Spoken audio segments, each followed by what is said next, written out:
Luxury of throwing to some of the best receivers in the country. Not participating today, Jalen Waddle, Devontae Smith, but guys like Miller Forrestall, Carl Tucker at tight end are out there as well. So let's see what Mac has in store for us.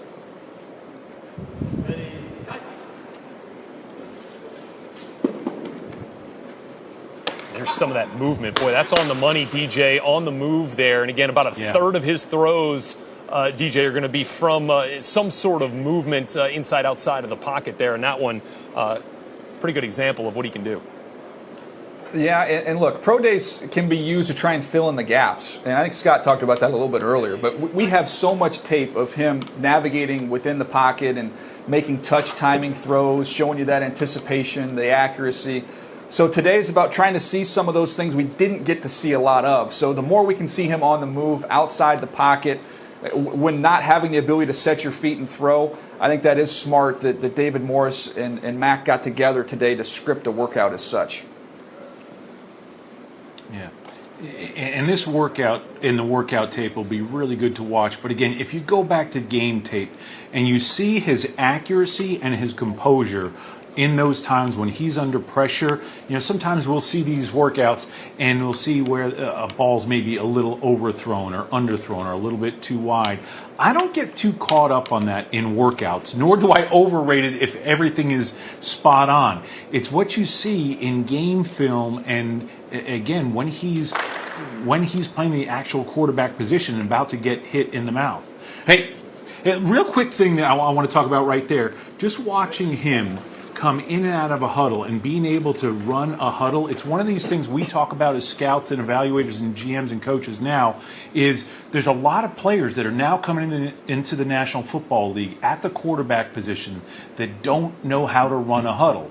And his leadership ability and his ability to bring people together, communicate, and then get people to do their jobs is pretty darn good.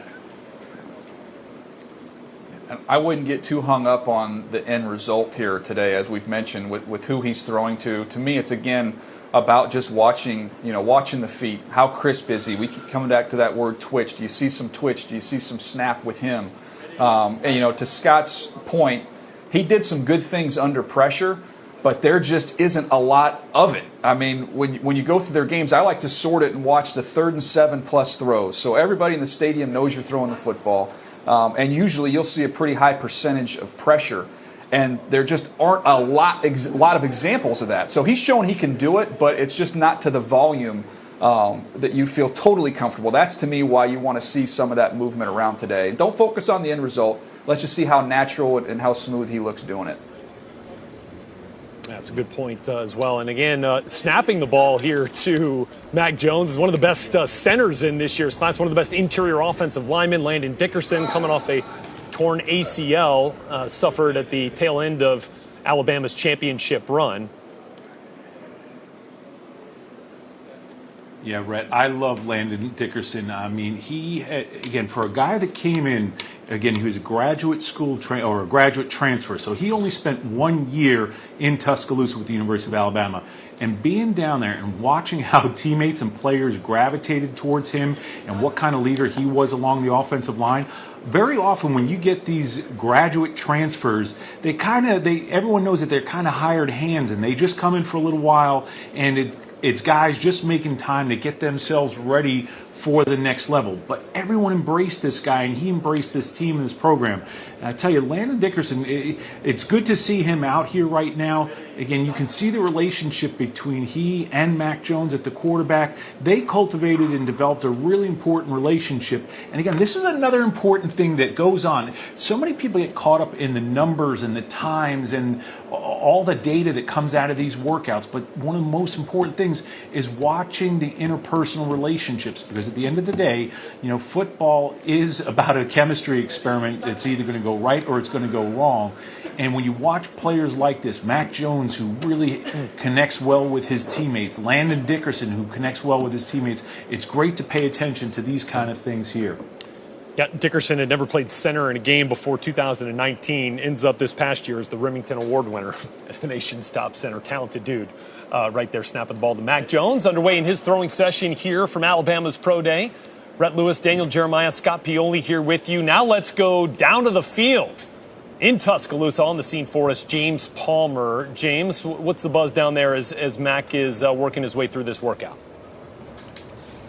Well, I will tell you about his center to start this off. Dickerson spent almost the entire time measurements were going through talking to Titans head coach Mike Vrabel. They developed quite a relationship of laughter during the time those measurements were going on. As you're watching Mac Jones throw these balls, it was some interesting notes that I got from him and talking to people around the program leading into this is, one, you see that deep ball there. They don't question his arm strength. They do believe it is enough at the next level. And then also something with Mac Jones that a lot of people don't talk about. They said he actually really likes the creative off-platform throws. You know, they said he can do the no-look stuff. He actually likes moving around and throwing from different platforms, and that's a big part of his preparation over the last couple of months since that national championship game was to make sure he works on all of these things that are so prominent in the NFL. When things don't go right, and it happens, for your quarterback, how are you able to go and still make plays when things aren't exactly where you want them? And we've talked so much about the competitiveness, and I think this has a really good pace to it from the pro days that I have been at, that he loves to throw the football. He's been in here, guys. I was told this story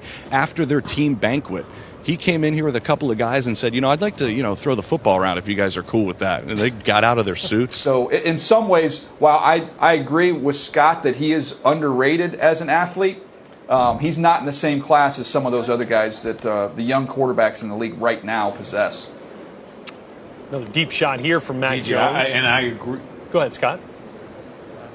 No, I'm sorry. Yeah, I agree with that, DJ, in terms of even whatever his ceiling and best is as an athlete, it won't be at the same level. And, James, that's a terrific question that you ask, and those are the kind of questions that need to be asked in scouting rooms, right? There needs to be this contrarian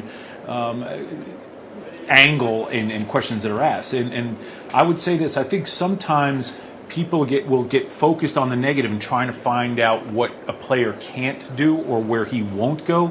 Sure. But what I've seen in my 27 years in the league, I've seen a lot of players that had much higher ceilings and had that room for growth and just can't get it done for whatever their reasons are, whether it's their makeup, whether it's their work habits, whether it's their work ethic. Just because someone has a ceiling, a famous coach once said, you show me a person where a coach keeps on saying he has a lot of potential, I'll show you a kid that hasn't done anything. So now someone can have potential, someone can have a high ceiling, but we've seen a lot of players, particularly at the quarterback position, with incredible tools, but they just can't seem to find a way to get out of their own way. And I don't think that'll be the case with Mac, but it's a very, very fair question to ask as to where is his ceiling. That's exactly right, Scott. Some of those teams I've talked to really have said, with Mac, the reason they have that question is they do believe he's one of the best processors coming out at the quarterback position in this draft, and the way he plays the game mentally and the work ethic that he has brought to transform his body leading into this past year, and then what he's done since the national championship to make sure that he gets the most out of himself physically as well. And I think one of the interesting parts that guys around here in the program talk about is that he understands the long game, right? And we saw that with him not moving on and waiting his time here, and he understands the long game, and that translates to the NFL as well. He is very mature in that sense, to where he understands that some things take time. He sees things a couple of steps ahead, and he has a mentality that this may happen and this may not happen right now, but I'm preparing for it. The best quote that I got from him was from David Morris, and I know, Rhett, you spoke to him as well, is productive paranoia is the term that he used, and that was from Jim Collins' book of, Good to Great, Great by Choice. He is just paranoid almost that he will not be prepared, and that's where you see those calls at the Senior Bowl coming at 2:30 in the morning. That's where you see his constant work ethic and working on installs and doing different things that whole week at the Senior Bowl. He has this almost paranoia that I think we know some of the greats around the league in the history of our game have had at the quarterback position, that they just can't prepare enough. As you see him make another throw kind of off platform and on the move is one big things that they want to show in this script today. James, great insight there. Thanks very much. They're live for us on the field in Tuscaloosa, watching this up close and personal. And when you talk about the processing, that's where the comparison to Joe Burrow comes in from those that have worked closely, with Mac Jones, like David Morris. He's talking about, if we go back to last year's evaluation of Burrow and talking about one of the most elite qualities that he possessed was his ability to take it from the huddle to reading the defense to progression once the ball snapped to execution and figuring out where the ball needs to go once it is snapped there. And talking about how elite Burrow was in that category, DJ, the comparison there with Mac is that he's not far behind in that sense. And then, the question then becomes physically, yeah, there are some differences, but how close do you see the level between a guy like Mac from the shoulders up to a guy like Burrow? Well, we use the word quickness a lot, right? It's a very, very common scouting term. And when you talk about Joe Burrow having a quick mind, I think there's a comparison to be had there with Mac. I think Mac's got a very quick mind to be able to see things, work through progressions very quickly. But I think Joe has more quickness in his feet. I thought he had more quickness in his hands.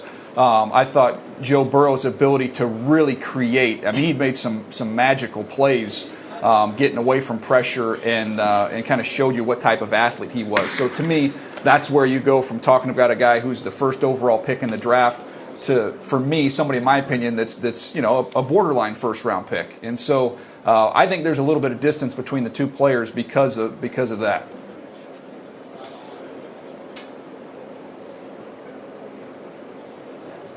Watching Mac Jones' throwing session here from Alabama's Pro Day. Tuscaloosa, Alabama. Rhett Lewis, Daniel Jeremiah, Scott Pioli, James Palmer down on the field for us.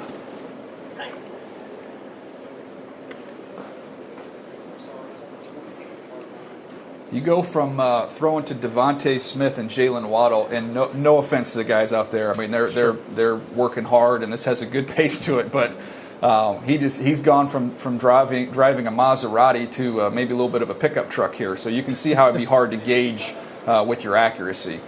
And Scott, I've been told, that some of the most impressive throws that Mac can make is in that intermediate range. Those digs, you see a corner, want a deep out or deep curl comeback route. Some of the best throws that he makes are in that intermediate range. What have you seen from Mac and where he's at his best when unleashing the football? Yeah, I wouldn't disagree with that, but he's done a nice job with the touch and the deep ball. Yeah. But again, there's a lot of very, very good quarterbacks in this league that start off early in their career going for this, where they're coached to have those high percentage throws, and the high percentage throws are in the shorter area of the field. One other thought I'm having as we're watching this live here, forgive me for digressing here a little bit, but I think it's important here that we're seeing something that, again, that scouts do pay attention to, is he's taking snaps both from the shotgun and from directly under center. And I can't tell you how many times we've had now where players have come out in the draft and you go through all their tape and one of the coaches, the quarterback coach or the offensive coordinator will say, hey, do we have any snaps with this guy taking the ball from under center? Does he know how to play from under center? Can he see the field from under the center? Because again, on that shotgun snap, that gives, when a quarterback's in that position, he can see the field a little bit better and it's a different perception, or it's a different view certainly when you're underneath center and then when you're back in the shotgun. So it's good to see, it's good for him to be showing scouts here and all the personnel directors that he can do both. But I didn't want to lose that thought. But to your point, Rhett, he is very good in the short and intermediate, shallow crosses. But again, I think what we were able to see this year, especially early on, is when he has to throw the deep ball, he can certainly throw the deep ball as well.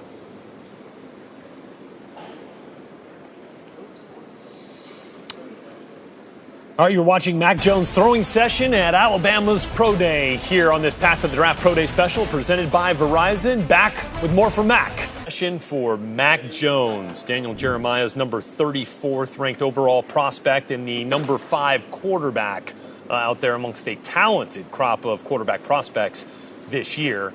Mac Jones working through his throwing session here without the services, DJ, of Jalen Waddle and Devontae Smith, his all-star wide receiver tandem this past season at Alabama.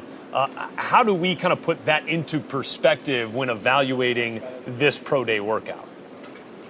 Yeah, again, I'm not going to get hung up on the end result of these throws, Rhett, because of some of the stuff that you just mentioned there with the guys he's throwing to. As you see now, they're just working on the end of the route so they don't completely gas these guys out. Yeah. But again, just watching the movement, you're watching how much twitch and horsepower he can generate, those types of things. So the supporting cast becomes irrelevant in that evaluation. But it brings up a good point. In this environment, which we are right now, you're only allowed 3 guys per team at these pro days. So the fact that Alabama is having multiple pro days, which I think is great, it gives the guys that weren't ready to go today an opportunity to participate in the later pro day. But it also gives these 32 teams a chance to get more guys from their organization, be it a quarterback coach, a coordinator, a GM, a head coach. It gives you a chance to get some more eyeballs on these players live and in person, and especially in a year where your scouts weren't able to be on campus during the fall. So the multiple pro day thing, I don't know why every college is not doing that, because it just creates more opportunity for your guys. Great point. Per NFL rules this year, DJ, only 3 representatives from each team allowed on campus for a given pro day. Scott, I'd love to get your thoughts on how that kind of factors into the mix for evaluations in this pre-draft process in this unique year. Well, I don't know about pre-draft evaluations, but to me, multiple trips to Tuscaloosa is definitely in the cards and something I love, because I don't know if you guys have ever been to Dreamland Barbecue in Tuscaloosa, which is one of the most unbelievable eateries on the planet. So good to know. The more trips that scouts can get to Dreamland Barbecue, the happier they're going to be. Trust me. But no, Scott, I agree with DJ on the series. Yeah, DJ. I've never been more insulted. Wow. That you would think during my NFL scouting career that I haven't been to Dreamland Barbecue. That hurts, man. That gets right to my core. Well, DJ, I believe I've seen you at the Dreamland location, not only in Tuscaloosa, but the one in Mobile. I believe I have seen it. There's probably photographic evidence of you throwing down some of that appetizer of the Wonder Bread, the white bread and the sauce. Exactly right, the barbecue sauce. Absolutely. Good news, James Palmer, guys, can back up your evaluation. He went last night for dinner, so he's with us today. Just texted me that they're watching this workout for Mac Jones field level for us, and working in through these throws here for Mac Jones, starting to get towards the tail end of this workout. That was Carl Tucker, tight end for the Crimson Tide, who came over from UNC as a grad transfer. It's a nice ball. Yeah. And look, they thought the deep ball today, Scott, would surprise some people. His effectiveness at pushing the ball down the field, talking about Mac here, would surprise some scouts and evaluators in attendance there today. Yeah, and I think DJ brought up a great point earlier. It's not just the end result of the ball and where it lands and the accuracy of it. What we're talking about here and what you really want to look at, and a lot of the tape is going to be looked at from this perspective right here, is seeing his throwing motion, seeing his foot placement, seeing what part of his body he's using to get the ball deep. How much is his core? How much is his hips? How much is his arms? How much is he using his legs? And to me, DJ nailed it so well earlier when he talks about he's consistently used the word twitch, and people don't necessarily think about that word a whole lot as they're evaluating quarterbacks, unless you're in the inner workings of a team, because you want to see, we always hear about quick release, right? How quickly can he see it, make the decision, and then get the ball out quick?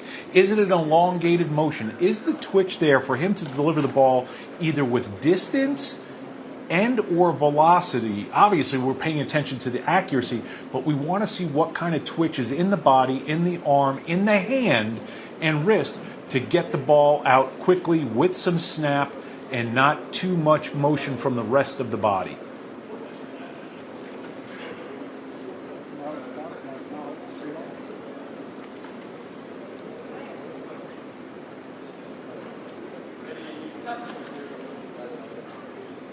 A little quick slant there from Mac Jones to Miller Forrestall, his tight end this year at Alabama, kind of picking up the pace here a little bit with some of this kind of read option stuff right there. DJ, you thought that was one of the strengths of his game. We've certainly seen that more and more now in the NFL. Yeah, that is his wheelhouse. Ride the back and then, again, show me some quick hands, get that ball right out and throw slants. They throw more slants at Alabama than any place on earth, and they wear people out with that. And he is very, very accurate, putting that ball on the upfield shoulder so these guys can run after the catch. This is, again, where he's very comfortable. as a quick processor mentally, the other thing he does, DJ, you bring up the quick slants.